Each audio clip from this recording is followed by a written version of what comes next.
जय श्री कृष्णा भक्तों, श्रीमद् भगवद गीता अध्याय 6 श्लोक 22। यम लब्ध्वा चापरम लाभम मन्यते नादिकं ततः यस्मिन् स्थितो न दुःखेन गुरुणापि विचाल्यते। भगवान कृष्ण अर्जुन से ध्यान योग की महिमा का वर्णन करते हुए कहते हैं कि आत्मस्वरूप में स्थित हुआ ध्यान योगी किसी दूसरे लाभ को इससे अधिक नहीं मानता है, अर्थात वह आत्मस्वरूप के आनंद को ही सर्वोच्च जान लेता है। वह मान लेता है कि इससे अधिक आनंद और कहीं नहीं मिला। और आत्मस्वरूप में भली भांति स्थित हुआ ध्यान योगी दारुण दुख के आने पर भी, बड़े भारी दुख के आने पर भी आत्मस्वरूप से कभी चलायमान नहीं होता है, विचलित नहीं होता है। भगवान कृष्ण अर्जुन से ध्यान योग के साधक की उस अवस्था का वर्णन कर रहे हैं जब उसे आत्मस्वरूप का बोध हो जाता है, जब अपने चित्त को नियमित करके, अपने वश में करके वह आत्मा में ही आनंद का अनुभव करने लगता है। सभी पदार्थों, व्यक्तियों और विषयों से वह स्पृहा रहित होकर, कामनाओं, वासनाओं और इच्छाओं से मुक्त होकर वह स्वरूप में ही दृढ़तापूर्वक स्थित रहता है। ऐसा ध्यान योगी वायु रहित स्थान पर रखे हुए दीपक की लौ की भांति बिना हिले डुले, बिना संसार की तरफ आकृष्ट हुए स्वरूप में ही स्थिर रहता है, आनंद का अनुभव करता रहता है और उसका चित्त सांसारिकता से हटकर स्वरूप में ही बना रहता है। वह अपने आप से अपने आप को देखता हुआ अपने आप में ही संतुष्ट हो जाता है। यह जो आत्मस्वरूप का आनंद है, ये आत्यंतिक है, अंतरहित है, बुद्धिग्राह्य है, शुद्ध बुद्धि से ग्रहण करने योग्य है और अतीन्द्रिय है। इंद्रियों के शुद्ध होने पर, दिव्य होने पर इसका अनुभव साधक को होता है। और जब एक बार इसका अनुभव हो जाता है, व्यक्ति इस आनंद को अपने जीवन में जान लेता है, तो वो ये मान लेता है कि अब इससे बड़ा लाभ दुनिया में इसके अतिरिक्त और कहीं नहीं है। जो भी सुख उसे इंद्रियों की तृप्ति से प्राप्त हुए होते हैं, वे सब इसके सामने फीके पड़ जाते हैं। और इसलिए वह इस आत्यंतिक, अतीन्द्रिय और बुद्धिग्राह्य सुख का कभी परित्याग नहीं करता है, वह इसी का आनंद लेता रहता है।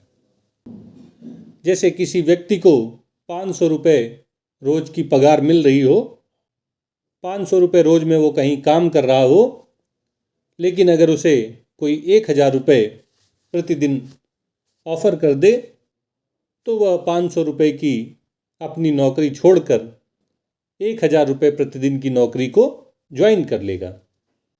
इसी तरह जब व्यक्ति को आलस्य, निद्रा आदि से प्राप्त होने वाले तामस गुण की अपेक्षा भौतिक भोगों का रस लगने लगता है, तो वह तामसिक सुख को छोड़कर राजसिक सुख में चला जाता है।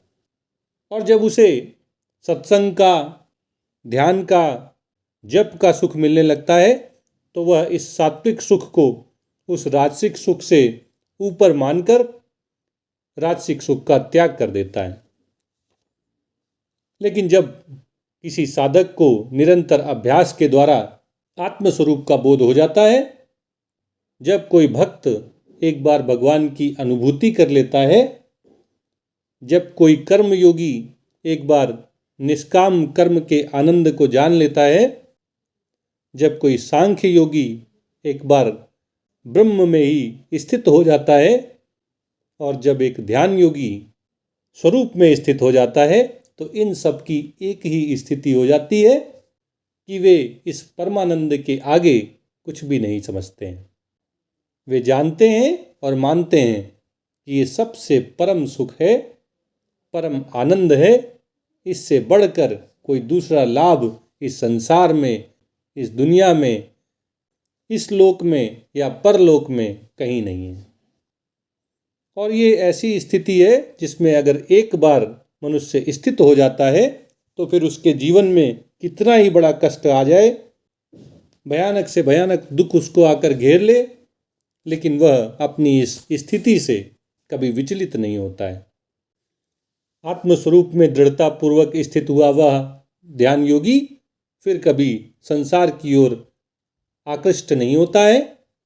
वह स्वरूप का त्याग करके किसी और आनंद के पीछे कभी नहीं जाता है।